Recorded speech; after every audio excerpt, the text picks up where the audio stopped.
All right, time for another product teardown, business teardown. I need to come up with a name for this thing. The thing teardown. No. So in this episode, we're going to take a look at Scrumpy. That's a fun name. So Scrumpy is a thing, it looks like. There's a cat with a absurdly long torso and fireworks and confetti. So it's got to be good.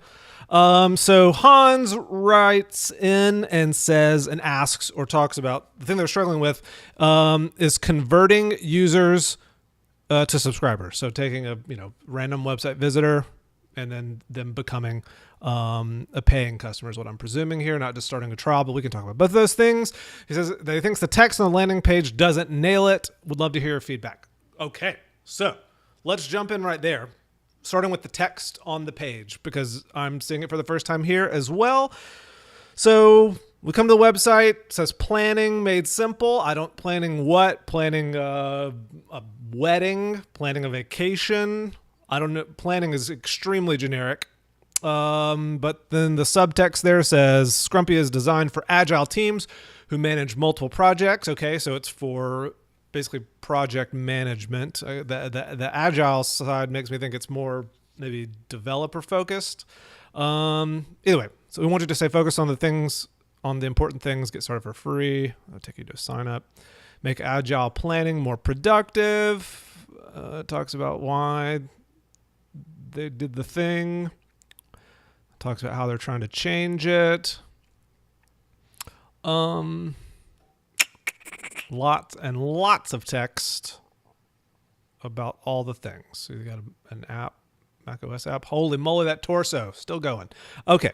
And there's the tail. Wait, was it a dog or a cat? That's a cat, but it seems like the tail's, I don't know, whatever. Okay. Okay, so your concern about the text maybe not nailing it, I completely agree. I think this big headline right here, you got to, people try to get clever with little taglines and stuff, and clever generally does not translate, just doesn't work out. So, you guys talk a lot about being this being for agile teams. Agile should be in the big headline there, right? You need to, because this is for agile planning, right? There's a very specific format and specific flow for projects that you guys have built a tool for. So you got to be clear about that up front, right? So either way, that's my big thing there is this thing is just, you're burying the lead. So you got to get at least the word agile in there. Agile planning made simple or something like that. That's the big feedback there about the text. So I think from a design perspective, this looks great. Zero complaints about the design. It's fun. I like it, especially in the project management space. This junk just gets terribly uptight and boring. So kudos there. I think it almost feels so, especially when you've got the screenshots that have lots of text in them.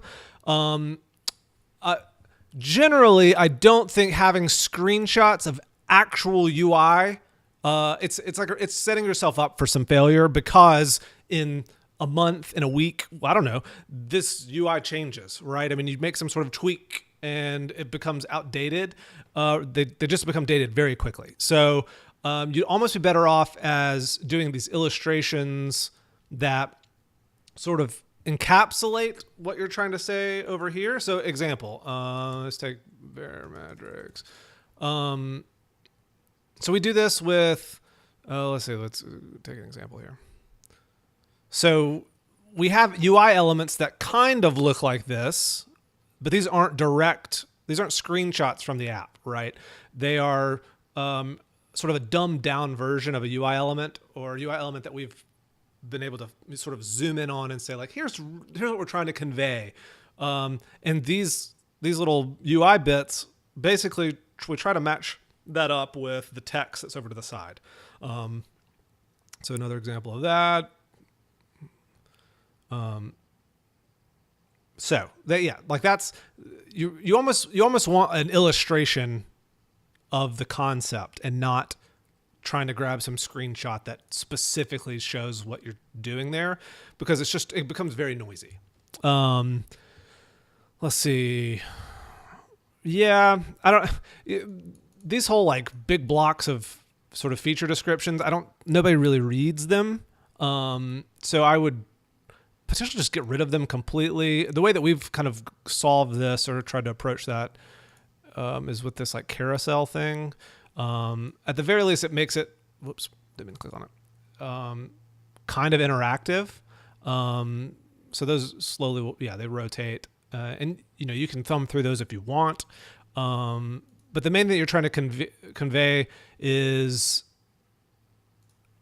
like, what we're trying to convey here are, hey, there are all these different features you should check out. It's almost like we're conveying that there's breadth to the product, and not trying to necessarily explain any of them. So these are like major features. These are almost like sub products of Baremetrics. These are big things. Whereas this right here are like, they're almost too specific, and when you start reading them, it almost feels like, oh, like they're saying this is a feature, and it comes across as implying that Scrumpy doesn't do that much. So that's my feedback about the landing page. What else? Let's go. There's features. Okay, so this is the same thing that's on the front page. And same feedback there.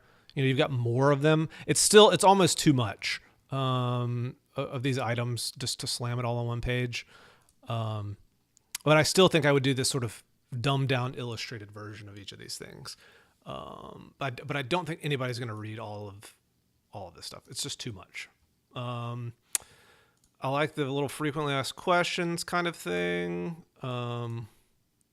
Yeah, I think that's great. What else? Pricing. Cool. I dig that. Yeah, nothing specific to say here.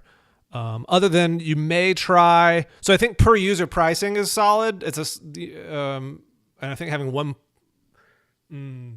Okay, so let me backtrack here. So whenever I see unlimited on things, I get a little sort of like, that makes me feel a little uncomfortable. I feel like you're probably leaving money on the table. However, the per user stuff does help with that, because it's not, you haven't capped your income really. But take a look at like Slack, for instance, where it's still per user, but you've got a $6 per user, a 12 or whatever. I don't know what they do now, but you could have, and I assume this is sort of the case. Maybe, I don't know. I would have maybe at least another plan or two. Eventually you get up into the unlimited stuff, but you can make it more accessible with like a $4 per user per month, and it has a limit on projects or something worth testing, I think. Okay. What is apps? Oh, there's things you can download. Cool. Right on.